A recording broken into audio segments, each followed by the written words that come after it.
I'm male 30, am an American living in Asia, and recently got engaged to my wonderful fiancé, female 25. Things have been going great until we started talking about some wedding details. My wife was born and raised and has lived her whole life in this country, and things are a bit more old school here. She told me that it's a tradition for the groom to give a gift to the bride's family, and at first I thought it was no big deal, but when I learned more about it, I started to be against it. Typically, the bride will ask what is a suitable amount for the gift, which involves cash and gold, I guess. They told her I should give $3,000 in cash and gold jewelry, adding another $1,000. I thought this was nuts.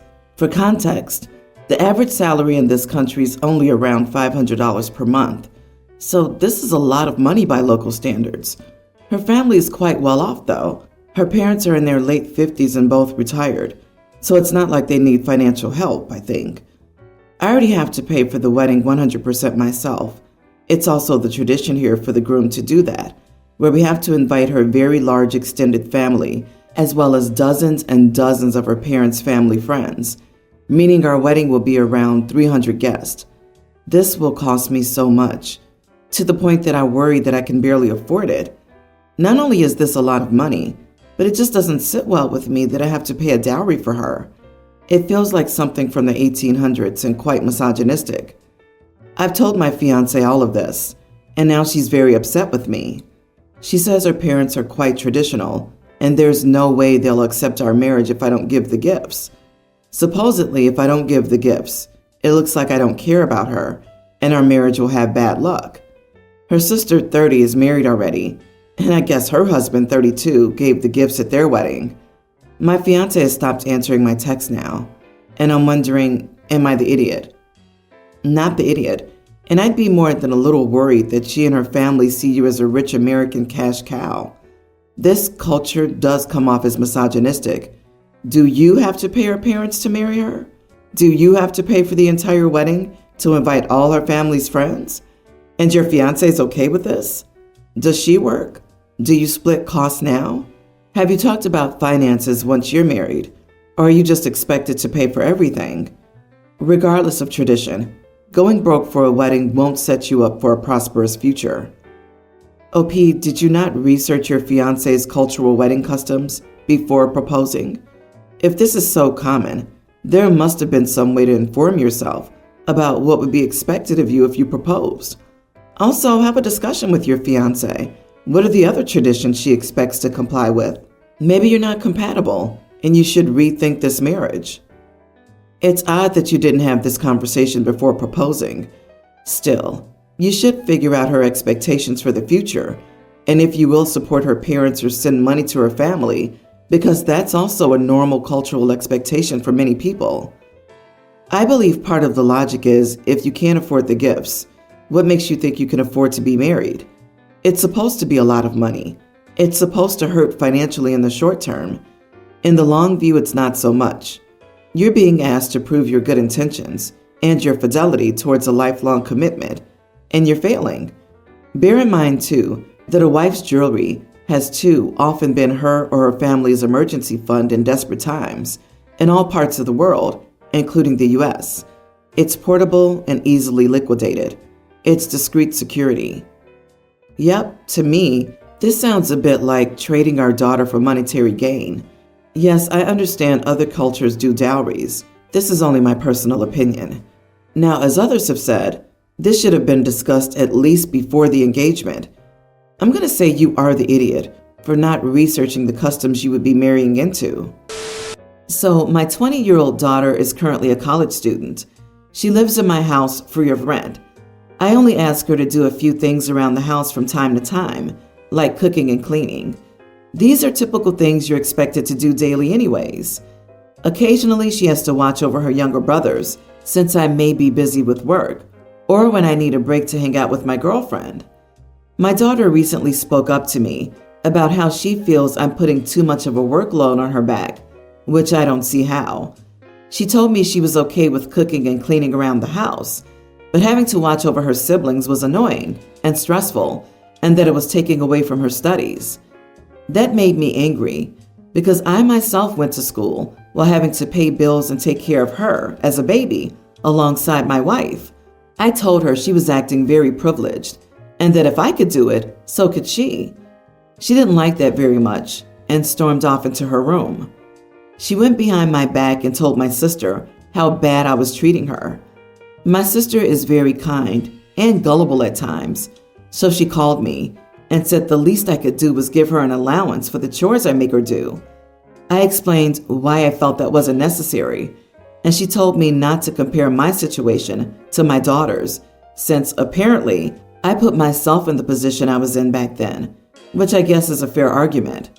But since she's living in my house rent-free and I'm paying for her college, I feel that in and of itself should count as an allowance. So I'm wondering whether I'm wrong for not wanting to pay her extra money to do basic chores. Edit. In regards to how often I ask her to babysit, it's usually 3 times a week. I don't see how that's too much to ask of her. It's only usually for a few hours until I get back home. My boys are twins and they're kindergartners. They aren't crazy kids, by the way. They're more mature than the typical ones you'll see. You are the idiot. Your kids are not her responsibility. She's doing you a favor by watching them so you can mess around with your girlfriend. So when your daughter inevitably goes no contact with you, don't come back asking why. Exactly. Poor daughter has been turned into her dad's replacement housewife while he goes and hangs out with his girlfriend. She's babysitting for free, on top of doing the cleaning and cooking while being a full-time college student. That is absolutely appalling behavior. OP, don't pay her. Pay a babysitter so she can keep the study time. Agree. A live-in nanny /chef/housekeeper would be entitled to pay on top of room and board. He's basically expecting his daughter to fill in as a mom, clean house, cook food, watch kids. The whole "I did it, you can too" bit is just idiotic. He chose to have a child with a partner. His daughter did not ask to be anyone's mom or nanny. I understand helping around the house if you live there, but his kids are not her problem. My father did this to me when my mom left. We've been no contact for over 20 years now, since I moved out. Ask yourself if this is the future relationship you want with your eldest daughter. My female 31, mom passed away last year. My dad, 56, married a woman, 37, with a son, teen, about 6 months later. I think the age difference is a bit much, but she is nearly 40, so it's not like he's robbing the cradle. Whenever my parents went away, I would always watch their dogs. They weren't the dogs that I grew up with, but they were good puppies. My mom would always call and let me know well in advance that they were going away, as I'd make sure that either myself or my boyfriend would be around pretty quick after the pups got dropped off. They could behave themselves for a few hours, and I would leave water out for them. I don't have any pets myself.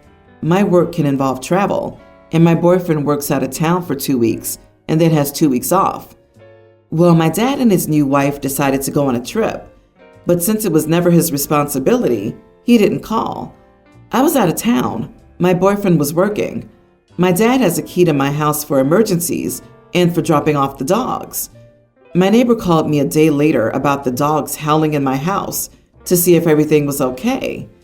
I called my dad, and he told me that he didn't know I was out of town. I said if he didn't come to get them, I was calling animal control.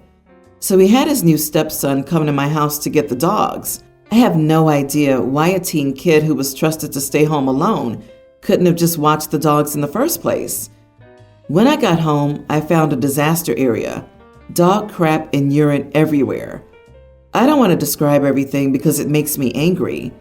Getting everything that could be cleaned, done, and replacing my boyfriend's leather recliner, which was old but also destroyed, cost about $7,000. I told my dad I expected him to pay for everything. He said he'd see if his homeowner's insurance would cover it. They will, but the deductible is a lot, and his premiums will go up. So he said that he would take care of it. It's been a few months and I'm sick of waiting. The limit for small claims court in my state is more than double what I want. So I'm suing him. He was served and called me to complain. He doesn't have the money because he just bought a new car. He bought the car after my house got destroyed. I feel no pity. But he and his wife keep trying to talk me out of pursuing this. They said that my dad paid for a good chunk of my student debt and that I owe him. He and my mom did pay off about $10,000 of my student debt, and I was grateful. It's one of the reasons I had no problem dog sitting for free.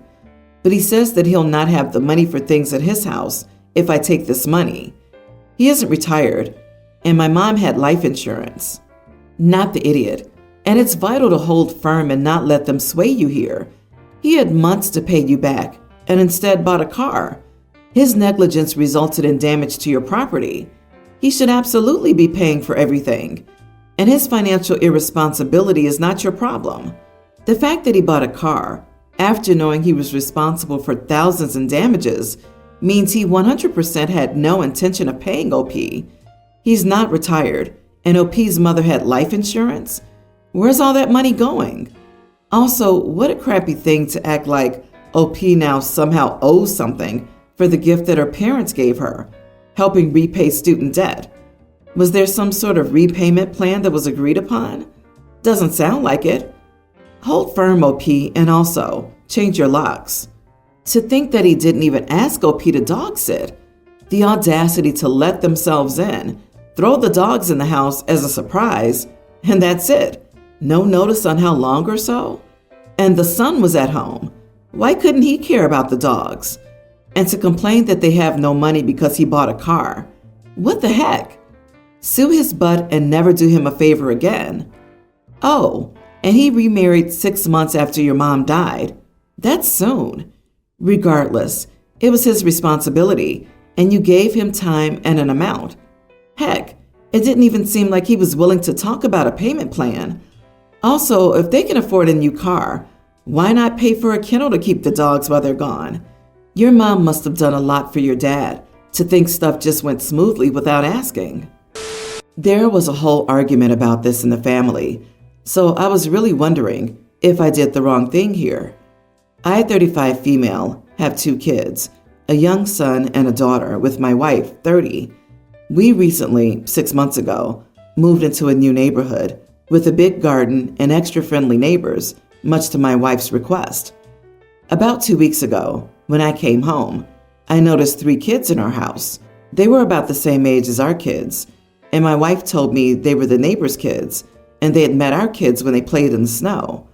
I brushed it off and didn't think much of it, especially since my wife told me it was pretty common for the kids in this area to come over to their friend's house. 3 days ago, I noticed my wife was extremely down, so I asked her what happened, and she said the neighbors had given her a call and said that their kids were no longer allowed to come into our house. I don't know their problem. They didn't really give my wife a reason for this request, but I was like, that's what they want for their kids, so we should respect that. My wife got mad at me and said that if the neighbors' kids were to ask her to come in, she couldn't tell them to stay out. She's a kind person, and that would be the opposite of what she'd do. I said maybe the kids could go out to play together, but she insisted that it was too cold for that. She also mentioned the only reason she could think of was us being a same-gender couple.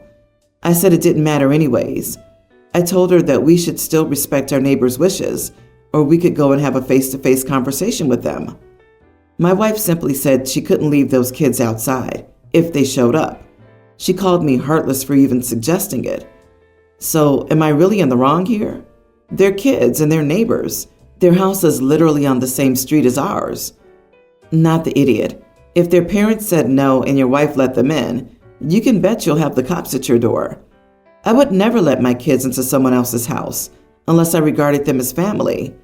I'd be very alarmed if the parents crossed that boundary anyway.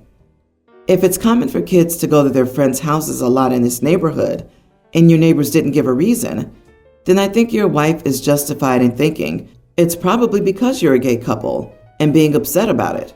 And it's sweet that she has a big heart and doesn't want them to be outside while it's cold. Disagree. Even if they're crappy, if I disagree with them, you guys can't step in and try to change it. It is what it is. Let the kids go outside to play if they want, but keep the peace in the neighborhood and don't push the issue unless the neighbors get nasty first. The kids won't freeze to death, especially if they're wearing coats and their house is on the same street. My 39 female, daughter teen, has had a sensitive stomach ever since she was a kid. Certain foods will upset her stomach to the point where she cannot stop throwing up. We've seen countless doctors, but so far, nobody's been able to give us a clear answer. The only advice we keep getting is to identify all trigger foods and cut them from her diet. We have a pretty good idea of those foods: soda and other carbonated drinks, chips, Cheetos, and other similar processed snacks, anything oily or fried, and most sweets. Unfortunately, this is exactly the kind of stuff my daughter loves to eat the most. And as horrible as she feels after she has them, she still refuses to cut them out of her diet, which led to her spending a lot of time in the hospital these past few years. When she was little, keeping all these foods away from her was easier because I simply wouldn't buy them. But now that she's older, I can't always be there to check what she eats. She eats the greasy pizza at her school's cafeteria, trades her lunch with her classmates, goes out with her friends and stops to eat at KFC, and so on. And it always ends with her in the ER, crying and shaking because she can't stop throwing up. This was the case on this Christmas Eve, when our whole family gathered at our place. And of course, among the many dishes at our Christmas table were some of her main trigger foods, like chips, soda, chocolate, and sweets. Now mind you, these were far from the only foods available to her. We also had a variety of home-cooked traditional dishes on the table, with ingredients that didn't upset her stomach, like vegetables, meat, dairy, etc. They're delicious and well-seasoned. My daughter says she likes most of these dishes. Despite this, my daughter chose to eat nothing but her trigger foods. I reminded her they'd make her feel awful, but she said she didn't care because Christmas is only once a year and she just wants to live a little. Well, this ended with her violently throwing up in the ER a few hours later. She had to be hospitalized for a few days and only just got out of the hospital a few hours ago. And like all the previous times when something like this happened, this time I chose to spend my Christmas relaxing at home with the rest of our family and not in the hospital by my daughter's side. I kept in touch with her through calls and texts and told her that if she needed anything, I'd ask a family member to bring it to her, but I made it clear that I would not be visiting her during her stay. And well, my daughter didn't take this too well. She cried every time we talked on the phone, begged me to come over, told me how horrible I was for abandoning her there all alone, and so on. Most of our family didn't take my side in this either, and during these past few days, I got called everything from a little extreme to downright cruel and heartless. Am I the idiot? Not the idiot. It sounds pretty serious. If my diabetic baby cousins can handle not eating candy and sodas, your daughter should be able to. She knew the consequences. Yes, it sucks.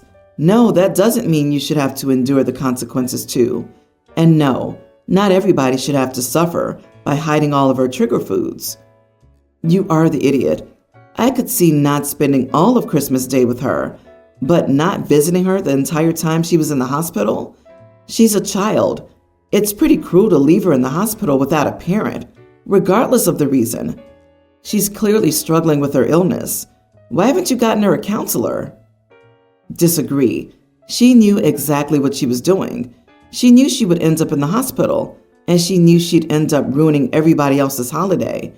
At her age, she should be well aware of the way her actions affect others, including her parents, and she clearly either doesn't see this, or worse, knows and doesn't care, or wants everyone to share in her misery. I think what you did falls under tough love. You gave her a much-needed wake-up call. Hopefully she'll understand she can't keep doing this to herself and expect mommy to be okay with it, and she'll learn to be more careful with her diet, for her own sake and for other people's. And as other people say, please consider sending her to therapy.